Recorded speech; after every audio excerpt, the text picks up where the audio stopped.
Yeah. Oh.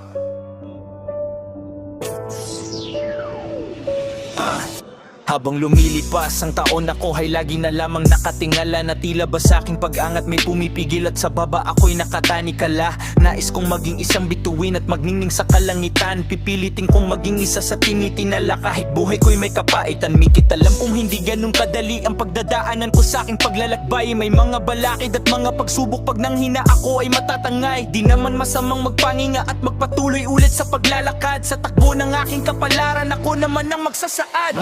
Maaaring hindi pa ngayon, pero lilipas din ang panahon. Ako naman ang magliliwanag sa taas kahit napakahirap ng paahon. Maraming nang mamalit, sinasabing wala akong mararating.